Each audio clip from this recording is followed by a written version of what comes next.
السلام علیکم ورحمۃ اللہ وبرکاتہ۔ محترم ناظرین، آج کی نشست میں آپ حضرات کا استقبال ہے۔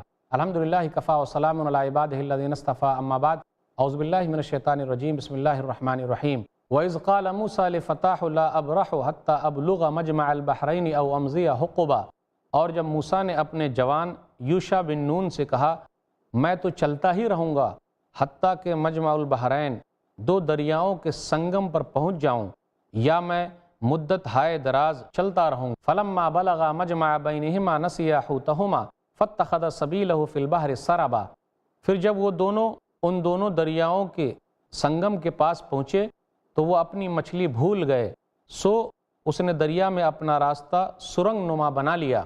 فلما جاوزا قال لفتاہ آتنا غداءنا لقد لقینا من سفرنا ھذا نصبا، پھر جب وہ دونوں آگے گزر گئے تو اس یعنی موسیٰ علیہ السلام نے اپنے جوان سے کہا ہمیں ہمارا ناشتہ دو، بلا شبہ یقیناً اپنے اس سفر سے ہم تھکاوٹ سے دوچار ہوئے ہیں۔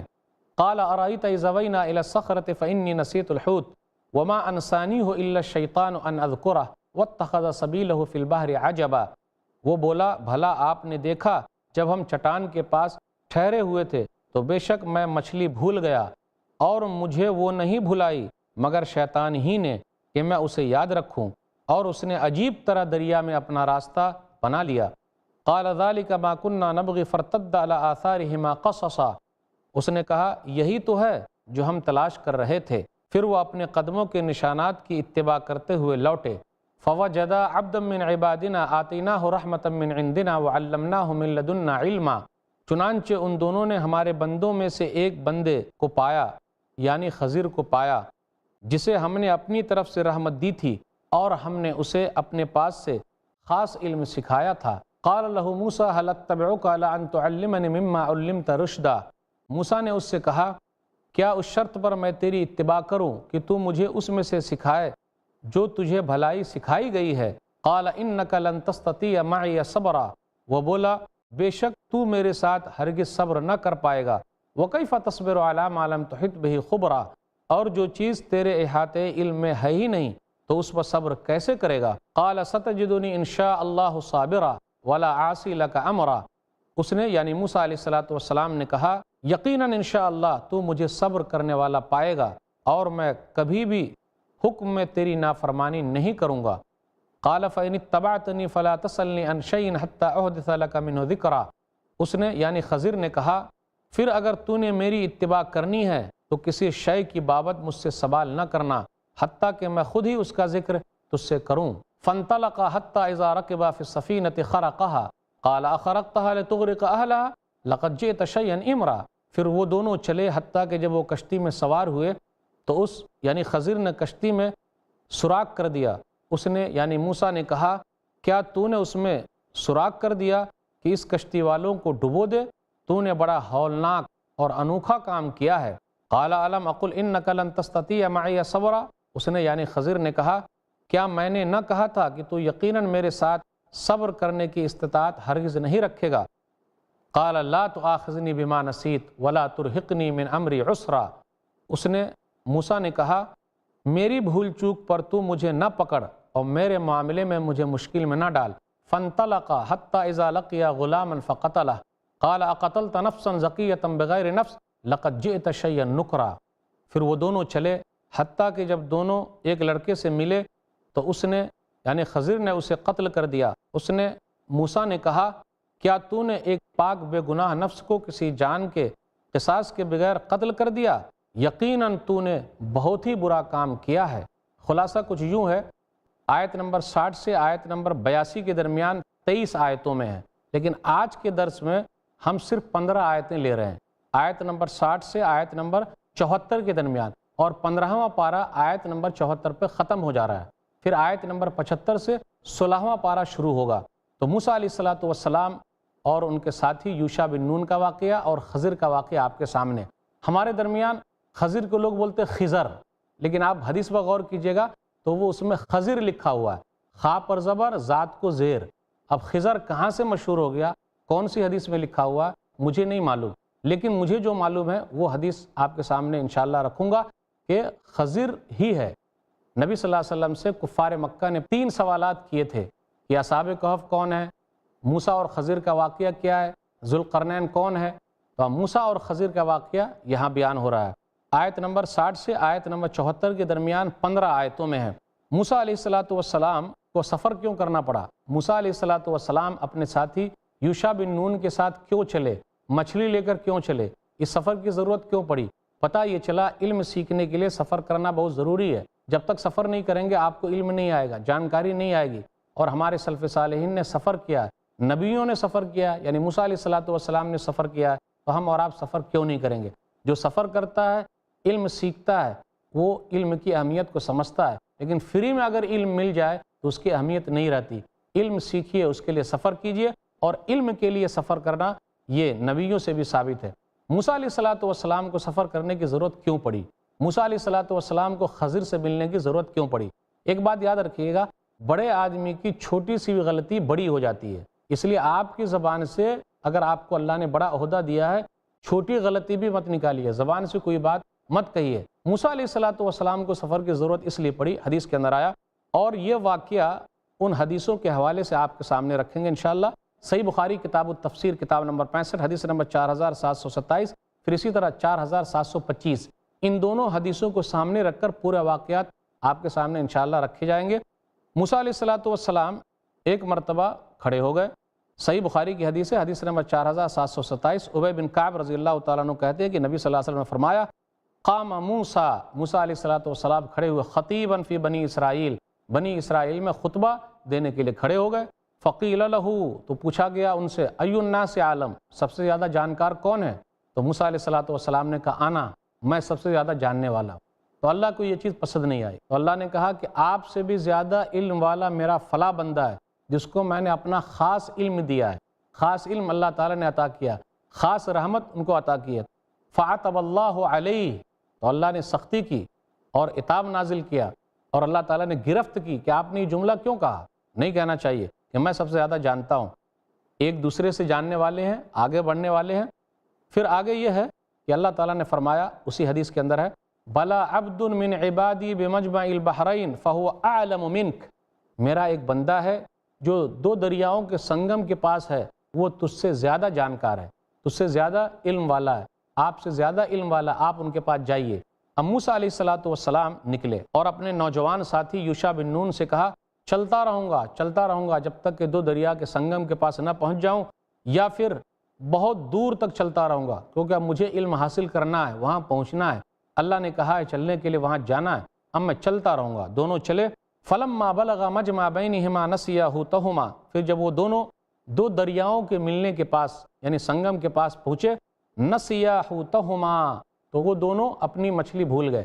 اب یہ دو دریاؤں کا سنگم کہاں ہے؟ مجمع البحرین کہاں ہے؟ اس سے مراد کیا ہے؟ اس سے مراد صحرائے سینا کا وہ جنوبی علاقہ ہے جہاں خلیج عقبہ اور خلیج سویس دونوں آ کر ملتے ہیں اور بحر احمر میں جا کر مل جاتے ہیں. مجمع البحرین سے مراد یہی ہے، اور ان آیتوں سے یہ واقعہ پوری طریقے سے فٹ ہوتا ہے. اب وہ دونوں چلنے کے بعد کیا ہوا؟ ایک جگہ بیٹھ گئے. اب جہاں ان کو بیٹھنا تھا وہاں مچھلی جو تھی وہ کس طریقے سے جاگ گئی، اور زندہ ہونے کے بعد مچھلی پانی کے اندر بھاگ گئی اور اس نے سرنگ بنا لیا. اس لیے 2 مرتبہ آئے گا، فاتخذ سبیلہ فی البحر سربا، تو اس نے سمندر میں، دریا کے اندر سرنگ کی طرح اپنا راستہ اس نے بنا لیا. اب وہ دونوں آگے چلے. موسیٰ علیہ السلام نے کہا، آتنا غداءنا لقد لقینا من سفرنا ھذا نصبا، لائیے کھانا وانا تو کھا لیتے ہیں، بہت تکلیف پہنچی ہے، سفر بہت لمبا ہے، تھکاوٹ بہت زیادہ ہو رہی ہے. تو کہا جی ہم تو بھول گئے. فإنی نسیت الحوت، ہم تو مچھلی کو بھول گئے، وہیں بھول گئے. اور کس نے بھلایا؟ مجھے وہ چیز نہیں بھلائی مگر شیطان نے بھلا دیا کہ میں اسے یاد رکھوں، میں یاد نہیں رکھ سکا، شیطان نے بھلایا. واتخذ سبیلہ فی البحر عجبا، پھر مچھلی ایک انوکھے انداز سے دریا کے اندر اپنا راستہ بنا لیا. دیکھیں 2 مرتبہ آیا، سرنگ بنا لیا، انوکھے انداز سے راستہ بنا لیا.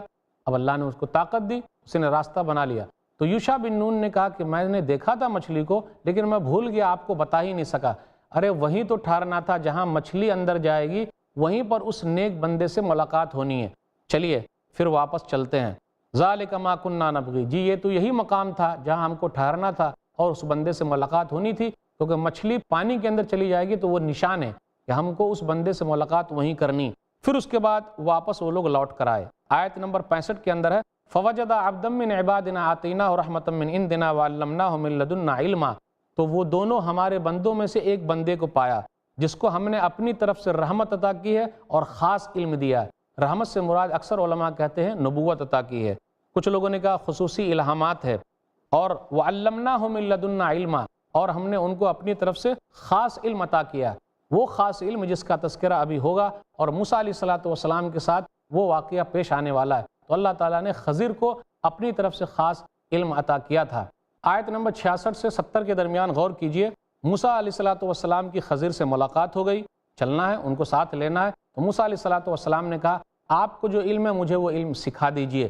دیکھیے شاگرد کے لیے ہے کہ وہ استاد کے پاس آئے علم سیکھے، اب استاد اور شاگرد کے درمیان معاہدہ ہو رہا ہے، جی آپ صبر نہیں کر پائیں گے، علم سیکھنے کے لیے جانکاری کے لیے صبر بہت ضروری ہے، جس کے پاس صبر نہیں وہ علم سیکھ ہی نہیں سکتا، جانکاری حاصل نہیں کر سکتا، صبر سب سے اہم چیز ہے۔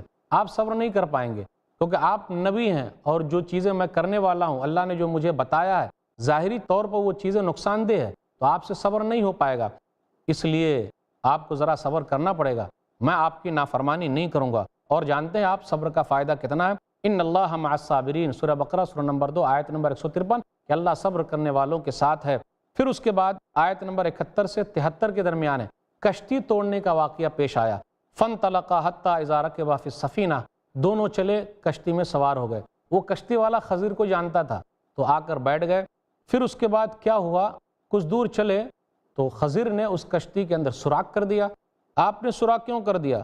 قال اخرقتها لتغرق اهلها، آپ یہ چاہتے کہ تمام لوگوں کو ڈبو دیں، ظاہری طور پر یہ چیز غلط تھی، بھائی سوراخ کر دیں گے تو سب لوگ ڈوب جائیں گے، میں نے کہا تھا نا کہ آپ صبر نہیں کر پائیں گے، چلیے میرے معاملے میں سختی نہ کیجئے، اب میں کچھ بھی آپ سے بولنے والا نہیں ہوں، آپ سے کچھ نہیں کہوں گا، چلیے چلے۔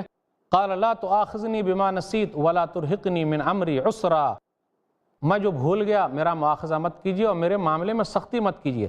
آپ دونوں چلے۔ آیت نمبر 74 پر غور کیجیے، ایک لڑکا ملا فانطلق حتی اذا لقی غلاما فقتلہ، ایک بچہ ملا تو اس کو قتل کر دیا۔ قال اقتلت نفسا زکیۃ بغیر نفس، ناحق آپ نے قتل کر دیا، لقد جئت شیئا نکرا، بہت برا کام آپ نے کیا۔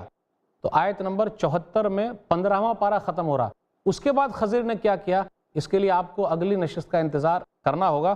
موسیٰ علیہ السلام اور خضر جب چل رہے تھے تو موسیٰ علیہ السلام کو خضر نے کہا دیکھیے ایک چڑیا آ کر بیٹھی ہے، آپ غور کر لیجئے، میرا علم اور آپ کا علم اللہ کے علم کے مقابلے میں کچھ بھی نہیں ہے۔ دیکھ رہے ہیں آپ، اس چڑیا نے پانی کتنا لیا ہے اور سمندر کا پانی کتنا کم ہوا، کچھ نہیں۔ اللہ کا علم بہت زیادہ ہے، آپ کا علم کیا، میرا علم کیا، کچھ بھی نہیں۔ اللہ نے مجھ کو سکھایا، میں آپ کو بتا رہا ہوں۔ ناظرین کرام، اس کے بعد کیا ہوا، اس کو جاننے کے لیے اگلی نشست کا انتظار کرنا ہے۔ اگلی نشست سنیے گا۔ اللہ تعالیٰ سے دعا ہے کہ اللہ تعالیٰ ہم لوگوں کو حق بات کہنے، خود عمل کرنے، علم حاصل کرنے کے اور صبر کرنے کے اللہ توفیق دے، آمین۔ قال الم اقل لک انک لن تستطیع معی صبرا، اس نے خضر نے کہا کیا میں نے تجھ سے نہیں کہا تھا بلا شبہ تو میرے ساتھ ہرگز صبر نہیں کر سکے گا۔ قال ان سألتک عن شیء بعدها فلا تصاحبنی قد بلغت من لدنی عذرا، اس نے موسیٰ نے کہا اگر اس کے بعد میں تجھ سے کسی چیز کی بابت سوال کروں تو پھر مجھے ہرگز صحبت میں نہ رکھنا، یقیناً میری طرف سے تو عذر کو پہنچ چکا ہے۔ فانطلقا حتی اذا اتیا اہل قریۃ استطعما اہلہا فابوا ان یضیفوہما فوجدا فیہا جدارا یرید ان ینقض فاقامہ قال لو شئت لاتخذت علیہ اجرا، پھر وہ دونوں چلے حتیٰ کہ ایک گاؤں والوں کے پاس پہنچے، اس کے رہنے والوں سے کھانا مانگا تو انہوں نے ان کی ضیافت کرنے سے انکار کر دیا۔ پھر ان دونوں نے ایک دیوار پائی جو گرنے والی تھی تو اس خضر نے وہ سیدھی کر دی۔ اس موسیٰ نے کہا اگر تو چاہتا تو اس پر ضرور اجرت لے لیتا۔ قال ھذا فراق بینی و بینک سأنبئک بتاویل ما لم تستطع علیہ صبرا، اس نے یعنی خضر نے کہا یہ اب میرے اور تیرے درمیان جدائی ہے، یقیناً میں تجھے ان باتوں کی حقیقت بتاتا ہوں جن پر تو صبر نہ کر سکا۔ اما السفینۃ فکانت لمساکین یعملون فی البحر فاردت ان اعیبها وکان وراءهم ملک یاخذ کل سفینۃ غصبا، رہی کشتی تو وہ چند مسکینوں کی تھی جو دریا میں کام کرتے تھے، لہٰذا میں نے ارادہ کیا کہ اس میں عیب ڈال دوں، جبکہ ان کے آگے ایک بادشاہ تھا جو ہر کشتی زبردستی لے لیتا تھا۔ وَأَمَّا الْغُلَامُ فَكَانَ أَبَوَاهُ مُؤْمِنَيْنِ فخشینا ان یرہقہما طغیانا و کفرا، اور رہا لڑکا تو اس کے ماں باپ مومن تھے، چنانچہ ہم ڈرے کہ وہ سرکشی اور کفر کی وجہ سے انہیں مشقت میں ڈال دے گا۔ فأردنا ان یبدلہما ربہما خیرا منہ زکاۃ واقرب رحما، چنانچہ ہم نے چاہا کہ ان دونوں کا رب انہیں ایسا بدل دے جو اس سے پاکیزگی میں بہتر اور مہربانی میں قریب تر ہو۔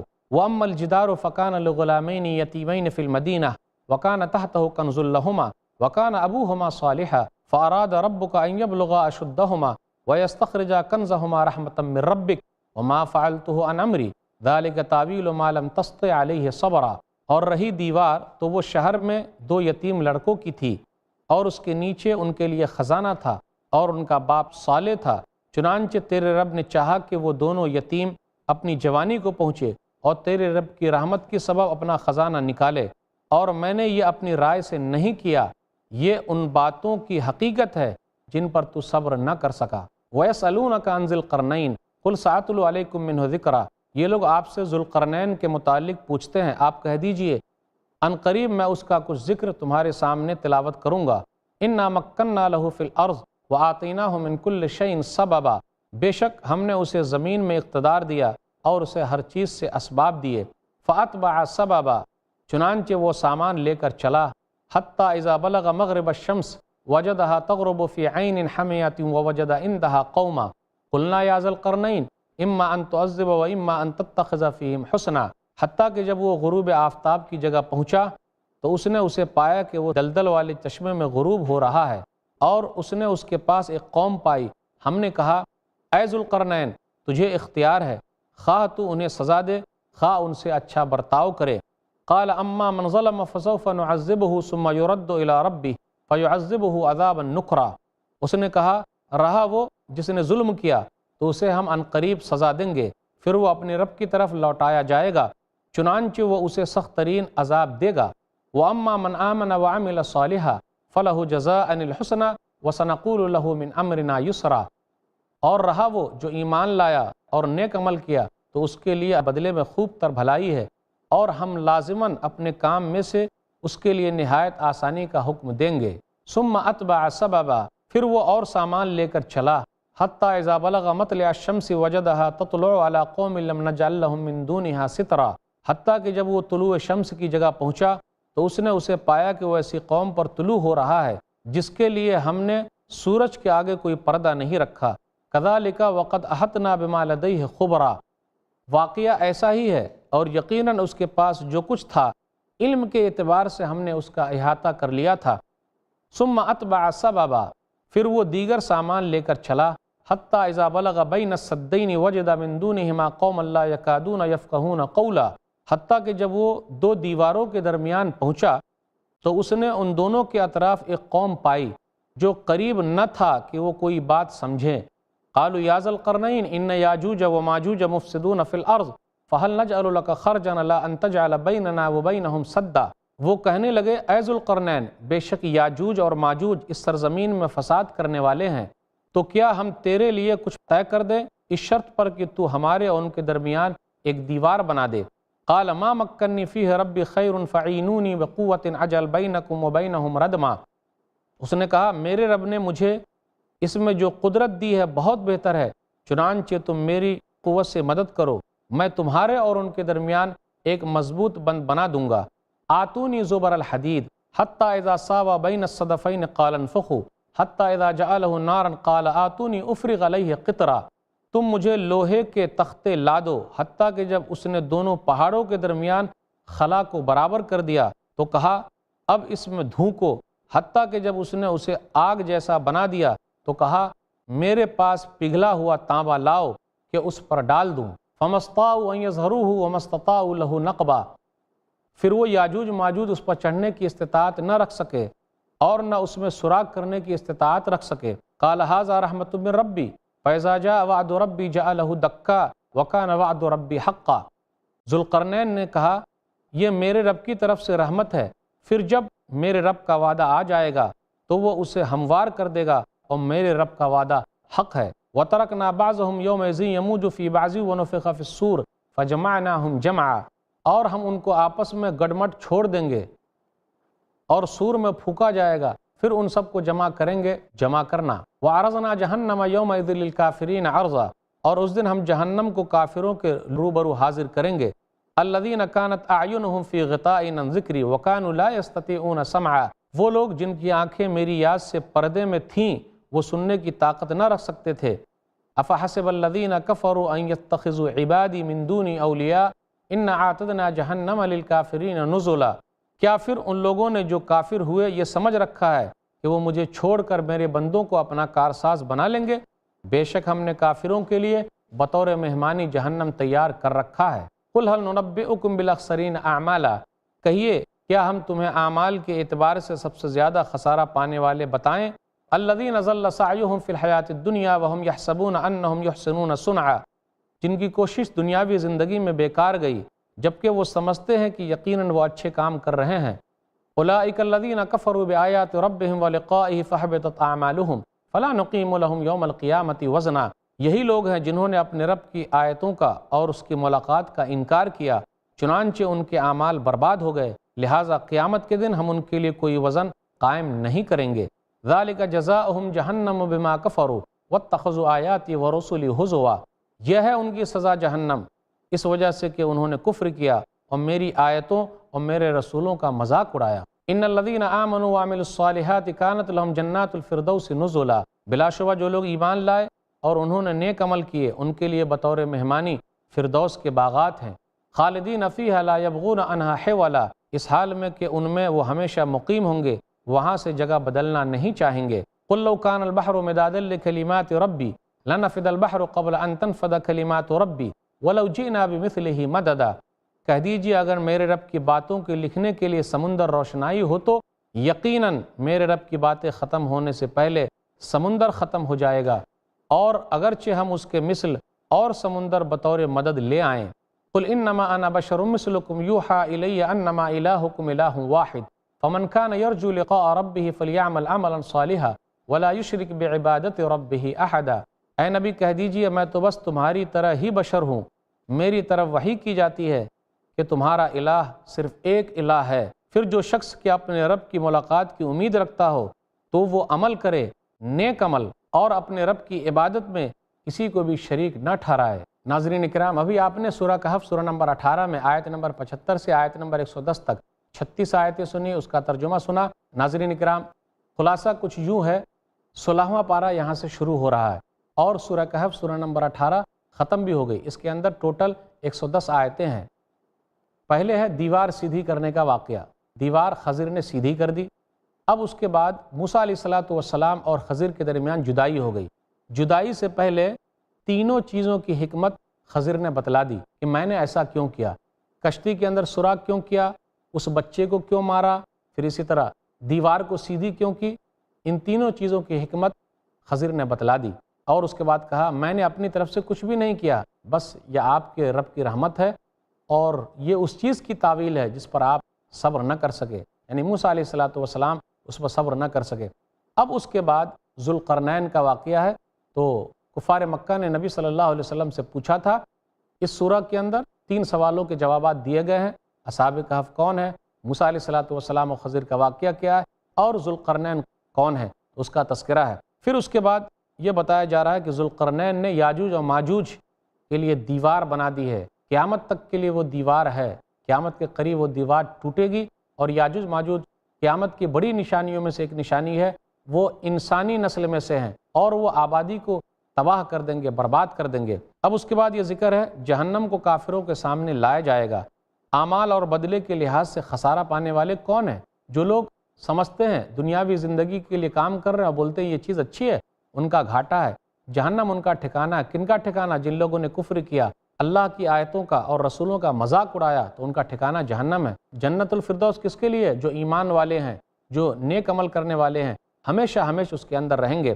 اس کے بعد یہ ذکر ہو رہا ہے اللہ تعالیٰ کی نعمتیں بے شمار ہے، کوئی نعمتوں کو گننا چاہے، سمندر جو ہے وہ سیاہی بن جائیں، 7 سمندر مل جائیں، اللہ کے کلمات ختم نہیں ہوں گے، اللہ کی نعمتیں ختم نہیں ہوں گی، سمندر ختم ہو جائیں گے لیکن اللہ کی نعمتیں ختم نہیں ہوگی۔ آخری آیت میں ہے، آیت نمبر 110 میں آپ کہہ دیجئے میں تم جیسا بشر ہوں، تم جیسا انسان ہوں، فرق صرف اتنا ہے کہ میرے پاس اللہ کی طرف سے وحی آتی ہے کہ تم لوگوں کا معبود ایک ہے، اس کے بعد اخلاص کے بارے میں آیا کہ جو اللہ تعالیٰ سے ملنا چاہتا ہے فمن کان یرجو لقاء ربی فلیعمل عملا صالحا ولا یشرک بعبادت ربہ احدا۔ اخلاص کا ذکر ہے، کوئی بھی کام کریں اللہ کو خوش کرنے کے لیے کریں، اللہ ہی کے لیے کریں، ریاکاری نہ ہو، دکھاوا نہ ہو، اس لیے چھوٹا کام بڑا کام سب کچھ اللہ ہی کے لیے کرنا ہے، اللہ کو خوش کرنے کے لیے کرنا ہے۔ تو اسی کے اندر آیا کیسے کوئی کام خالص ہو سکتا ہے، اللہ کے لیے خاص ہو سکتا ہے۔ تو دو چیزوں کا ہونا ضروری ہے، عمل اللہ کے لیے ہو اور نبی صلی اللہ علیہ وسلم کے طریقے پر ہو، اور اللہ کے ساتھ اللہ کی عبادت میں کسی کو شریک نہ ٹھہرایا جائے۔ اب آئیے ذرا تفصیل کے ساتھ ان آیتوں کو لیتے ہیں۔ آیت نمبر 75 اور 76 ہے۔ اس سے پہلے 15واں پارہ جہاں ختم ہوا تھا، آیت نمبر 74 میں یہ ذکر ہے کہ خضر نے ایک بچے کو قتل کر دیا تھا۔ تو موسیٰ علیہ السلام نے کہا تھا کہ آپ نے کیوں قتل کیا، آپ نے بہت غلط کام کیا۔ ناظرین اکرام، آپ نے صبر کیا، آج کی نشست کا انتظار کیا، اس کے لیے ہم آپ کے شکر گزار ہیں کہ آپ اب تک ہمارے ساتھ رہے اور اس واقعے کو سننے کے لیے آپ بےتاب ہیں۔ اب آئیے آگے کیا ہوا، یہ 16ویں پارے سے شروع ہو رہا ہے۔ خضر نے کہا میں نے کہا تھا نا کہ آپ صبر نہیں کر پائیں گے۔ اب اس کے بعد یہ ذکر ہے، موسیٰ علیہ السلام کہتے ہیں اگر میں نے کچھ پوچھ لیا تو آپ مجھے اپنے ساتھ نہیں رکھیں گے۔ اب چلے دونوں چلتے ہیں۔ آیت نمبر 77 پر غور کیجئے، دیوار سیدھی کرنے کا واقعہ۔ دونوں ایک بستی کے پاس سے گزر رہے تھے، بستی والوں سے کہا جی ہمیں مہمان رکھ لیجئے، ان لوگوں نے مہمان نہیں رکھا۔ یاد رکھیے گا، مہمان نوازی اچھے اخلاق میں سے ہے، یہ ایمان کا ایک جز ہے، ایمان کا ایک حصہ ہے، مومن کی ایک صفت ہے کہ وہ مہمان کی مہمان نوازی کرے۔ ایک حدیث کے اندر آیا، صحیح بخاری کتاب الادب کتاب نمبر 78 حدیث نمبر 6018، وَمَنْ كَانَ يُؤْمِنُ بِاللَّهِ وَالْيَوْمِ الْآخِرِ فَلْيُكْرِمْ ضَيْفَهُ، جو اللہ پر اور آخرت کے دن پر ایمان رکھتا ہو اس کے لیے ضروری ہے کہ وہ اپنے مہمان کی مہمان نوازی کرے۔ یہ کیسے لوگ تھے، یہ گاؤں والے کیسے تھے؟ موسیٰ علیہ السلام کی عزت نہیں کی، خضر کی عزت نہیں کی، ان دونوں کی مہمان نوازی نہیں کی، لیکن اس گاؤں کے اندر ایک دیوار گری جا رہی تھی تو خضر نے اس کو سیدھا کر دیا۔ تو موسیٰ علیہ السلام سے نہیں رہا گیا کہ جی آپ اس پر بدلہ لے لیتے، دیوار آپ نے سیدھی کر دی، بغیر اجرت کے آپ نے دیوار سیدھی کر دی۔ اس کے بعد کہا قال ھذا فراق بینی و بینک، خضر نے کہا اب 3 غلطی آپ کر چکے، یہ میرے اور آپ کے درمیان جدائی کا وقت آ گیا ہے۔ اب خضر نے تینوں چیزوں کی حکمت بتا دی کہ وہ کشتی کو جو ہم نے عیبدار بنا دیا، کیوں بنایا تھا؟ اس لیے بنایا کہ سامنے والا جو بادشاہ تھا وہ ہر کشتی کو چھین لیتا تھا۔ اگر میں عیبدار نہیں بناتا تو یہ بیچارے غریب آدمی، مسکین آدمی کی کشتی تھی تو یہ کشتی بھی چھین لی جاتی، اس لیے میں نے عیبدار بنا دیا تاکہ وہ بادشاہ اس کو چھین نہ سکے۔ اللہ نے خضر کو بتا دی تھی کہ سامنے والا بادشاہ جو ہے وہ ہر مسکین کا، ہر آدمی کی کشتی کو لے لیتا ہے، اس لیے آپ عیبدار بنا دیجئے تاکہ یہ کشتی بیچارے غریب کی بچ جائے۔ پھر اس کے بعد آیت نمبر 80 اور 81 میں ہے لڑکے کو قتل کرنے کا راز، اس بچے کو کیوں قتل کر دیا۔ صحیح مسلم کتاب القدر کتاب نمبر 46 حدیث نمبر 2661، نبی صلی اللہ علیہ وسلم نے فرمایا ان الغلام الذي قتله الخضر طبع كافرا ولو عاش لارهق ابويه طغيانا وكفرا۔ ابی بن کعب رضی اللہ تعالیٰ عنہ کہتے ہیں نبی صلی اللہ علیہ وسلم نے فرمایا اگر یہ لڑکا زندہ رہتا تو اس میں اس کے والدین کی تباہی اور ہلاکت و بربادی تھی، اور اس کے والدین نیک تھے، اس لیے اللہ تعالیٰ کے حکم سے خضر نے اس بچے کو مار دیا۔ اب آیت نمبر 82 بغور کیجئے، بغیر اجرت کے، بغیر بدلہ لیے ہوئے دیوار سیدھی کرنے کی حکمت کیا تھی؟ وَأَمَّا الْجِدَارُ فَكَانَ لِغُلَامَيْنِ يَتِيمَيْنِ فِي الْمَدِينَةِ وَكَانَ تَحْتَهُ كَنْزٌ لَهُمَا وَكَانَ أَبُوهُمَا صَالِحًا۔ یہ جو دیوار تھی، 2 یتیم بچوں کا خزانہ اس دیوار کے نیچے چھپا ہوا تھا، اور ان دونوں کے ماں باپ نیک تھے۔ پتہ یہ چلا ماں باپ کا نیک ہونے کا فائدہ بچوں کو ملتا ہے، ماں باپ نیک تھے اس لیے بچوں کے لیے فائدہ ہو گیا اور وہ خزانہ ان کا بچ گیا۔ دیوار جب سیدھی ہو گئی تو لوگ نہیں لے جا سکے، کیونکہ اگر وہ دیوار گر جاتی تو خزانہ کھل جاتا، نظر آ جاتا، لوگ لے کے چلے جاتے۔ موسیٰ علیہ السلام تو ظاہری اعتبار سے کہا تھا، لیکن باطنی جو چیز حکمت تھی، پوشیدہ جو چیز تھی وہ یہ کہ وہ خزانہ اس کے اندر دبا ہوا تھا۔ تو کہا یہ آپ کے رب کی رحمت ہے، میں نے اپنی طرف سے کچھ بھی نہیں کیا، آپ صبر نہیں کر سکے، بس یہ چیزیں تھی۔ اب آگے غور کیجئے، آیت نمبر 83 سے آیت نمبر 98 کے درمیان 16 آیتوں میں ذوالقرنین کا واقعہ ہے۔ کچھ لوگ سکندر رومی کو ذوالقرنین کہتے ہیں، جی نہیں، سکندر رومی ذوالقرنین نہیں ہے۔ ذوالقرنین کا واقعہ جو بیان ہوا ہے وہ نیک تھا، اچھا بادشاہ تھا، ایمان والا تھا۔ سکندر رومی ایمان والا نہیں تھا، وہ کافر تھا، اس نے فتح بہت کیا، لیکن اس پر ذوالقرنین کا واقعہ فٹ نہیں ہوتا۔ مولانا ابوالکلام آزاد رحمۃ اللہ علیہ اپنی کتاب ترجمان القرآن کے اندر کہتے ہیں کہ ذوالقرنین سے مراد کون ہے، اس کے اندر کیا صفت ہے۔ انہوں نے ان آیتوں کو اپنے سامنے رکھا اور اس کے اندر سے مسئلہ نکالا کہ ذوالقرنین کس پر فٹ ہو رہا ہے۔ ذوالقرنین لفظی اعتبار سے 2 سینگوں والے کو کہتے ہیں۔ یہ نام اس لیے پڑا کہ واقعی اس کے سر پر 2 سینگ تھی، یا پھر اس نے مشرق و مغرب کو فتح کیا تو سورج کے قرن تک یعنی اس کی شعاع تک اس نے مشاہدہ کیا، اس لیے ایسا ہو گیا۔ بعض لوگ کہتے ہیں کہ اس کے سر پر 2 لٹیں تھی۔ آخر یہ کون ہے ذوالقرنین؟ ذوالقرنین کے بارے میں قرآن نے صراحت کی کہ وہ ایک حکمران تھا جس کو اللہ نے اسباب و وسائل کی فراوانی سے نوازا تھا، نمبر 1۔ نمبر 2، وہ مشرق و مغرب کے ممالک کو فتح کرتا ہوا ایک ایسے پہاڑی درے پر پہنچا جس کی دوسری طرف یاجوج ماجوج تھے۔ نمبر 3، اس نے وہاں یاجوج ماجوج کا راستہ بند کرنے کے لیے ایک نہایت مستحکم دیوار بنا دی، تعمیر کر دی۔ نمبر 4 اور 5، وہ عادل تھا، انصاف پسند تھا، اللہ کو ماننے والا تھا اور آخرت پر ایمان رکھنے والا تھا۔ وہ مال و دولت جمع کرنے کا حریص نہیں تھا۔ آپ غور کریں اس کے اوپر۔ ان خصوصیات کا حامل کون ہے؟ فارس کا وہ عظیم حکمران جسے یونانی سائرس، عبرانی خورس اور عرب کے خسرو کے نام سے جانتے ہیں۔ اس کا دور حکمرانی 539 عیسوی قبل مسیح ہے۔ وہ 539 قبل مسیح اس نے حکمرانی کی ہے۔ 1838 عیسوی میں مولانا ابوالکلام آزاد کہتے ہیں کہ سائرس کے ایک مجسمے کا انکشاف ہوا جس میں سائرس کا جس طریقے سے بتایا گیا ہے کہ اس کے دونوں طرف عقاب کے پر تھے، پھر اسی طرح سر پر میڈھے کی طرح 2 سینگ تھی۔ ترجمان القرآن جلد نمبر 6 صفحہ نمبر 399 کے اندر یہ واقعہ بیان ہوتا ہے۔ تو پتہ یہ چلا ذوالقرنین کو اللہ کی طرف سے طاقت ملی ہوئی تھی، وہ نیک تھا، ایمان والا تھا، اور اس نے دیوار بنائی ہے یاجوج ماجوج کے لیے۔ یاجوج ماجوج وہ انسانی نسل میں سے ہے اور قیامت کی بڑی نشانیوں میں سے ایک نشانی ہے۔ عیسیٰ علیہ السلام کے بعد ان کا ظہور ہوگا اور عیسیٰ علیہ السلام کی دعا کی وجہ سے ان کا خاتمہ بھی ہو جائے گا۔ انہوں نے جو دیوار بنائی ہے، دیوار کو وہ لوگ چاٹ رہے ہیں۔ دیوار کب ٹوٹے گی؟ جب اللہ چاہے گا، قیامت کے قریب وہ دیوار ٹوٹ جائے گی۔ صحیح بخاری کتاب احادیث الانبیاء کتاب نمبر 60 حدیث نمبر 3346، نبی صلی اللہ علیہ وسلم فرماتے ہیں لا الہ الا اللہ عربوں کے لیے ہلاکت ہے، بس زمانہ قریب آ رہا ہے، یاجوج و ماجوج نے سوراخ کر لیا ہے۔ اور نبی صلی اللہ علیہ وسلم نے انگوٹھے اور قریب کے حلقے کے درمیان کا نشانہ بنایا، جیسے اس طریقے سے کہا اتنا سوراخ ہو گیا ہے۔ وہ ہر دن دیوار کو چاٹتے ہیں لیکن انشاءاللہ نہیں کہتے، اس لیے وہ دیوار ٹوٹتی نہیں۔ جب قیامت قریب آ جائے گی تو اللہ کے حکم سے وہ دیوار ٹوٹ جائے گی۔ تو یاجوج ماجوج کے لیے دیوار یہ ذوالقرنین نے بنائی ہے۔